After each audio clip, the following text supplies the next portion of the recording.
Hello and good evening, and welcome to our discussion regarding the control of the estrous cycle in cats. This will be group 7.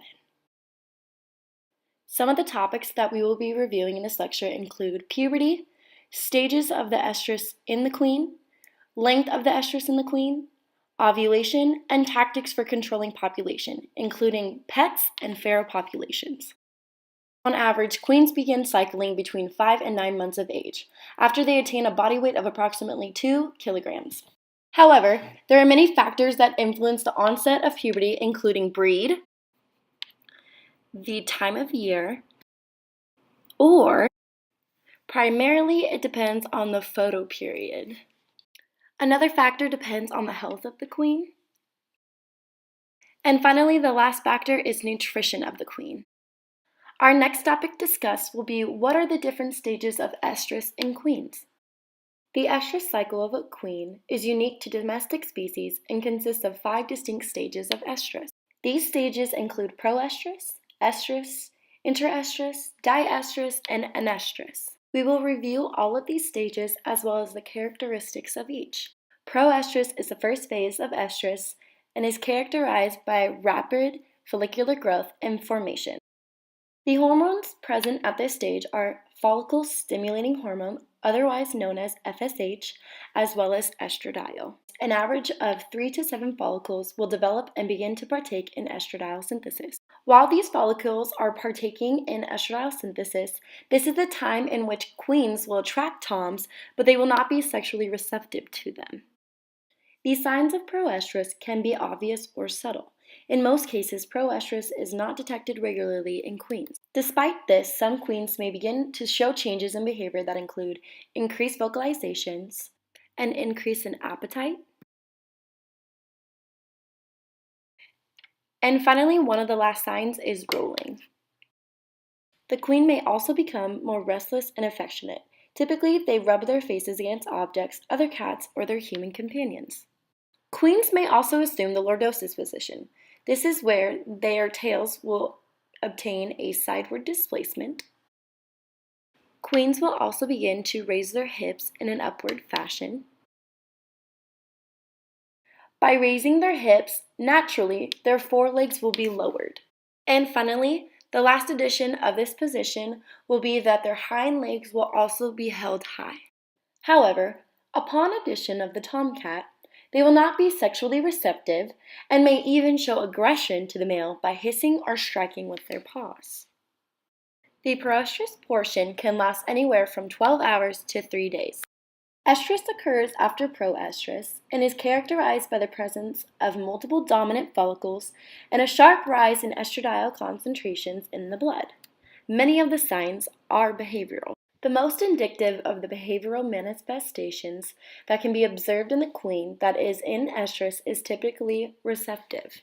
Similar to what we discussed in proestrus, queens will also illustrate an increased need for affection, vocalizations, rolling, and rubbing. But these signs will be more heightened than in comparison to proestrus.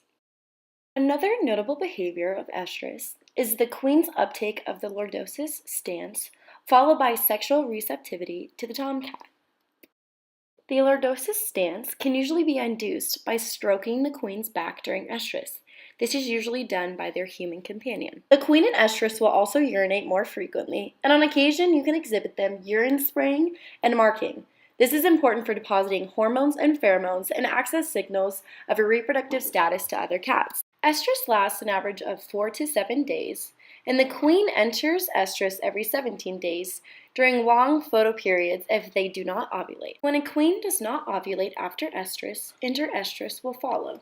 This is the intermediate period of sexual inactivity between successive waves of follicular function in cycling queens. At this time, serum estradiol concentrations will return back to base levels and breeding behaviors will cease. Interestrus lasts from 1 to 3 weeks, after which the queen will return to proestrus. In the case that ovulation does occur during estrus, diestrus proceeds. The corpus lutea is formed within 1 to 2 days after ovulation of the oocyte. Once established, the corpus lutea begins to secrete progesterone. The corpus luteum remains functional for an average of 35 to 40 days in non-pregnant queens and 40 to 50 days in a pregnant queen. In the presence of functional corpus luteum, the queen ceases breeding behaviors, making it hard to distinguish if the queen is in estrous or interestrous. Queens will not display breeding behavior for an average of 45 to 50 days until proestrus resumes. Estrous is the next stage in which cycling activity and sexual behavior ceases. Queens are sexually non-inviting and non-receptive. The primary factor that encourages an estrus is periods of short daylight. Because cats are long-day breeders, free-roaming queens typically go into an estrus from October to January due to reduced photoperiod in the northern hemisphere.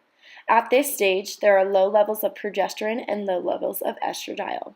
What is important to understand here is that although this response is expected in a controlled laboratory setting, it is less predictable in the real world as there is a variation in cycle length. This is because many factors influence the cyclidity of the queen, including artificial lighting, the nutrition of the queen, if she happens to be pregnant, if she believes to be pregnant, also known as pseudo-pregnancy, and finally, one of the last real-world factors is if she has a serious illness. Indoor cats may be stimulated to cycle if artificial light lengthens the queen's day. Therefore, an indoor queen can cycle throughout the year as long as she receives a minimum of 10 hours of light per day. The next question we will discuss is how long does the estrous cycle last in the feline species? The breeding season, specifically in the northern hemisphere, begins in late January to February and lasts until around October or September. In general, the highest incidence of estrus occurs in February and in March. The next question we will discuss is how often do queens exhibit estrus? Felines are seasonally polyestrous species and long-day breeders. Queens can also have multiple estrus cycles within their breeding season, making them one of the most prolific domestic species. Queens can easily bear 50 to 100 kittens in their breeding life when allowed to mate naturally. Ovulation is our next topic of discussion. The queen is an induced ovulator. This means that sufficient vaginal stimulation via copulation or direct mechanical stimulation must occur for ovulation. Sufficient artificial stimulation or mating causes a surge of GnRH and LH from the anterior pituitary gland.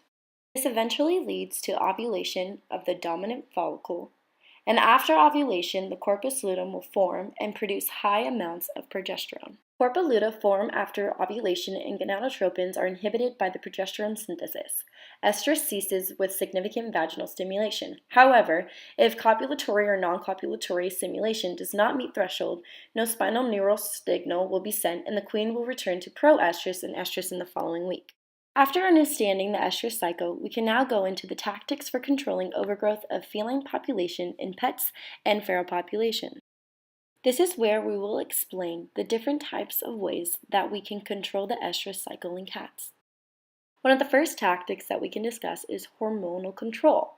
This is where veterinarians will use megestrol acetate to suppress the estrus cycle. Another tactic is to use implants. One of the most common implants is a subcutaneous melatonin implant that also suppresses the estrus cycle. The third tactic is contraceptives. Examples include Gonocon, Ovaban, Depo-Provera, Norplant, and Promone. These contraceptives can be taken in pill form orally or can be given subcutaneously. Another tactic that we can use is to trigger the ovulation of a queen. We can do this in two different ways. The first way is sham breeding. This is a technique that involves rubbing a cotton swab or something similar into the queen's vagina, allowing it to rub on her cervix. This fools her body into thinking she has had intercourse. She will then naturally ovulate, and this will end estrus. The other way to trigger the ovulation of a queen is to expose her to an experienced tom that has undergone a vasectomy. Finally, one of the most important tactics is a properly managed sterilization vaccination program, such as the Trap and Neuter Return Program. This works to reduce the number of community cats, improve health and the safety of the feline population, as well as reduce the impacts on wildlife. Although there are concerns attached to this method, Overall, there are several effective results that ensure the health and safety of every population. One of an effective result is the long-term management. Reproduction via sterilization reduces and has the potential to eventually eliminate outdoor feline populations. Another effective result of the Trap and Neuter Return program is the use of vaccines. Vaccinating the cats can put public health and safety issues both at ease. Another result is that the nuisance factor of males is decreased since they would be neutered. This includes less noise from fighting, mating, and less potent odors from decreased spraying. Finally, the last positive effect from this program is that community resources such as shelters will be less populated. This also lowers the need to euthanize to create more room for animals. We would like to thank you for watching our presentation on the control of the estrous cycle in cats.